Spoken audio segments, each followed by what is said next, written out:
आज पढ़ने जा रहे हैं क्लास 11 फिजिक्स में न्यूमेरिकल सॉल्व करेंगे, क्योंकि हमने लेसन सेकेंड जो है पढ़ चुके हैं, पूरा जो है कंप्लीट हो चुका है। इसलिए हम न्यूमेरिकल लगाने की बारी आती है तो न्यूमेरिकल सॉल्व करेंगे लेसन सेकेंड में।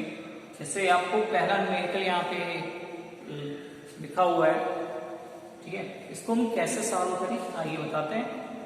पहला न्यूमेरिकल लिखा हुआ है, एक सरल लोलक का आवर्तकाल ज्ञात करते समय विभिन्न प्रेक्षणों में इसकी माप क्रमशः ये सारी दी हुई प्राप्त होता है। ज्ञात कीजिए, ज्ञात करना है। सबमर्ज फर्स्ट कंडीशन है सरल लोलक का मध्य आवर्तकाल। आपको आपने हाई स्कूल में पढ़ा है मैथ में समांतर माध्य क्या होता है, ठीक है, कि सभी संख्याओं का सम और बटे जितनी भी संख्या है उनसे हम भाग दे देते हैं, जो भी वैल्यू आती है वो समांतर माध्य होती है। तो यहाँ पे सरल लोलक का हमें आवर्तकाल निकालना है, तो यहाँ पे लिख सकते हैं सॉल्यूशन डालेंगे और लिखेंगे सरल लोलक का माध्य आवर्तकाल, ये बराबर लिखेंगे delta T1 plus delta T2 plus delta T3 plus delta T4। यहाँ पे काउंट करेंगे 1 2 3 4 5, टोटल 5 नंबर्स है, तो टोटल हम 5 नंबर्स लिखते हैं T5 बटे 5 ये, ठीक है। तो यहाँ पे वैल्यू पुट करते हैं 2.14 प्लस 2.21 प्लस 2.15 प्लस 2.20 प्लस 2.23 और बटे में आएगा 5। अब देखिए इन सभी को हमें ऐड करना है, ठीक है, ये सारे जो हैं सारे प्लस में लिखे हुए इनको हमें ऐड करना है, ठीक है, सभी को हमें ऐड करना है। तो ऐड करने पे आता है 10.93 और बटे 5, यानी वैल्यूएशन आएगी इसकी 2.19, यानी आएगा 2.19 इतने सेकेंड मध्य आवर्तकाल आएगा सरल लोलक का, ठीक है। तो ये हो गया T बराबर लिखेंगे तो ये आएगा, ठीक है, यानी 2.1। आप सभी लोग इसको सॉल्व करेंगे, ठीक है, चेक करेंगे थोड़ा कहीं मिस्टेक नहीं हुआ है, क्योंकि हमने ऐसे ही लिख दिया है यहाँ पे, ठीक है, बहुत ही तेजी के साथ जोड़ के ऐसे लिख दिया है। तो ये हो गया उसका सरल लोलक का मध्य आवर्तकाल, पहला आपका लग गया, सवाल लग गया। फिर आता है माध्य निरपेक्ष त्रुटि। तो हम माध्य निरपेक्ष त्रुटि कैसे निकालें, तो हम क्या करते हैं, माध्य निरपेक्ष त्रुटि का मतलब होता है सभी जो हमने माध्य आवर्तकाल निकाला है उनको उनमें से घटाएं। क्या करें, उनको उनमें से जो है वैल्यूएशन को घटाते चले जाएं, जितनी भी वैल्यूएशन आएगी उसको हम लिख लेंगे, ठीक है, उसको हम क्या कर लेंगे, लिख लेंगे। तो हम अगर बात करें माध्य निरपेक्ष त्रुटि की नंबर सेकेंड कंडीशन में, ये आपका फर्स्ट नंबर था, ठीक है, और ये आपका सेकेंड नंबर है। माध्य निरपेक्ष त्रुटि के लिए जाए तो हम लिखेंगे डेल्टा, या अभी कह सकते हैं डेल्टा लगा के डेल्टा T बराबर लिख सकते हैं इसको, डेल्टा T लिख के उसके बाद कुछ भी लिख सकते हैं नंबर्स, चलो ठीक है। नंबर सेकेंड पे हम यहाँ पे delta T1 delta T2 delta 3 मान चुके हैं पहले से, तो कुछ हम एक्स्ट्रा मान, क्या करें, हम कुछ अब हम एक्स्ट्रा इसको मानेंगे, उसके बाद फिर वैल्यूएशन सॉल्व करेंगे, ठीक है। तो चलो मानते हैं, लिखेंगे डेल्टा T1, ठीक है, बराबर क्या होगा, या डेल्टा T1 बराबर 2.19 माइनस 2.14, ये वैल्यूएशन है, ठीक है, बराबर कितना है 0.05।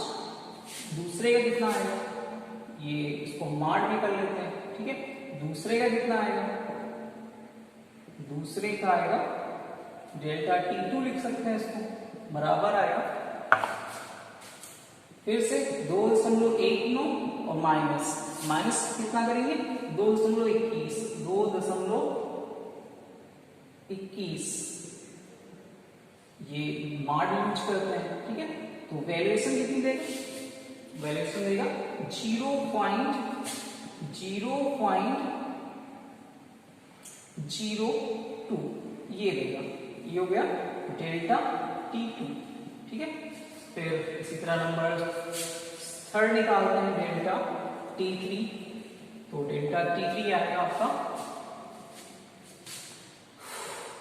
2.19 माइनस 2.15 ये आएगा, ये कितना आएगा, ये आएगा 0.04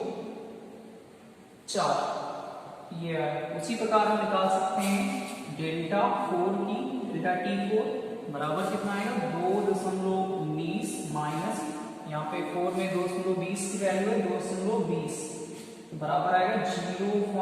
माइनस में 0.01 आएगा, ये मार लगाते हैं। फिर निकालते हैं डेल्टा T5 की वैल्यू, तो डेल्टा T5 जो होगा वो होगा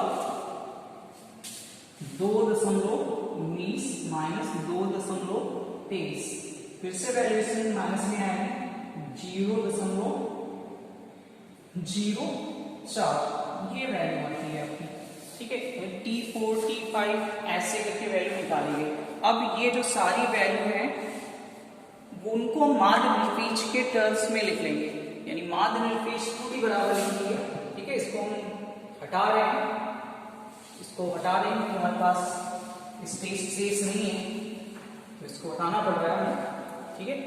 तो फिर स्टार्ट में आपको क्वेश्चन दिख रहा होगा, तो अब माध्य निरपेक्ष त्रुटि बराबर लिखेंगे डेल्टा T1 माड T1 प्लस डेल्टा T2 माड T2 plus delta T3 plus delta T4 और ये भी हटा रहे हैं लेकिन वैल्यू कहां से लाएंगे, चलो हटाते हैं डेल्टा T5 ये हो गया, ठीक है।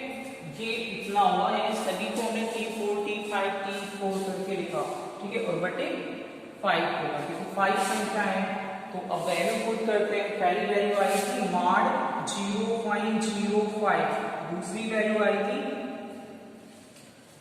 माड 0.02, तीसरी वैल्यू आई माइनस में आई थी शायद, तो माइनस लगा लेते हैं। फिर तीसरी वैल्यू आई थी 0.04 और प्लस, इसको भी हटा देते हैं, उसी टर्म में लाइन में लिखते हैं प्लस माड माइनस 0.01 और प्लस माड माइनस 0.04 ये वैल्यू आएगी, ठीक है। अब सभी को हटा रहे हैं, वैल्यू हमने लिखी और बटे कितना होगा 5, यानी बटे जो होगा वो 5 होगा। अब देखिए यहाँ पे आपकी समझ में थोड़ा यहाँ देखने वाली बात होगी, माड का मतलब ये होता है कि वैल्यू को प्लस करना, यानी पॉजिटिव वैल्यू को प्लस करना।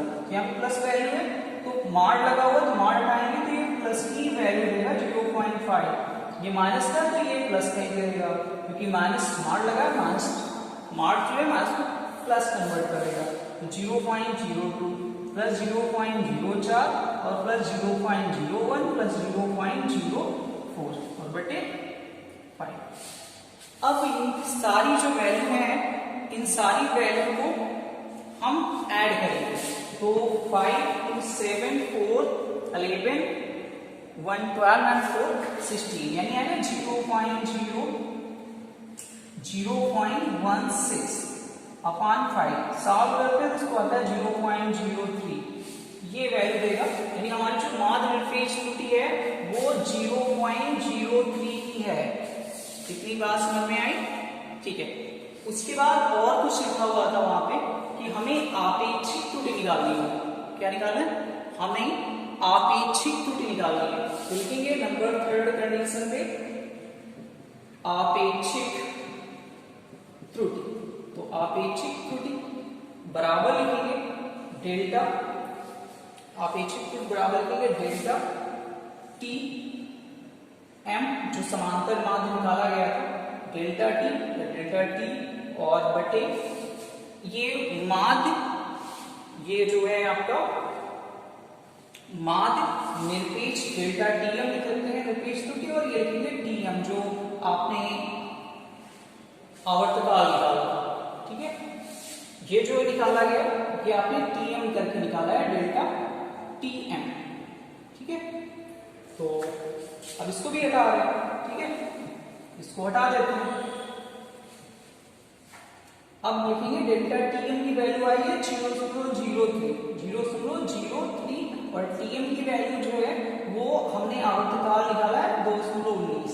अब इसको हम सॉल्व करेंगे तो वैल्यूएशन ये देगा 0.014, यानी जो आपका माध्य निरपेक्ष त्रुटि है वो इतना आएगा। चाहे तो यहाँ पे प्लस माइनस भी यूज कर सकते हैं।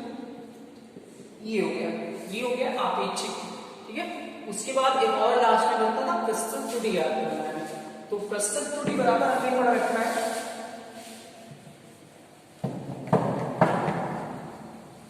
लिखेंगे नंबर 4 है प्रतिशत त्रुटि। प्रतिशत त्रुटि, तो प्रतिशत त्रुटि में कुछ खास नहीं करना होता था, सिर्फ हमें परसेंटेज ऑफ लगाना होता, यानी लिखेंगे डेल्टा टी एम बटे टी एम और गुणे 100, ये लिखेंगे। ठीक है, ये लिखेंगे, इतना लिखेंगे। तो ये हो जाएगा 0.014 और गुणे 100 बराबर कितना देगा 0.14%। ठीक है, ये हो गई आपकी प्रतिशत त्रुटि। तो इस तरह से न्यूमेरिकल सॉल्व करेंगे। अगर आपको यहाँ पे कुछ भी समझ में नहीं आ रहा हो, कोई दिक्कत हो तो कमेंट करें। ठीक है, पूछें हमसे, हम बताने की कोशिश करेंगे। और आप बुक में न्यूमेरिकल आगे सॉल्व करें।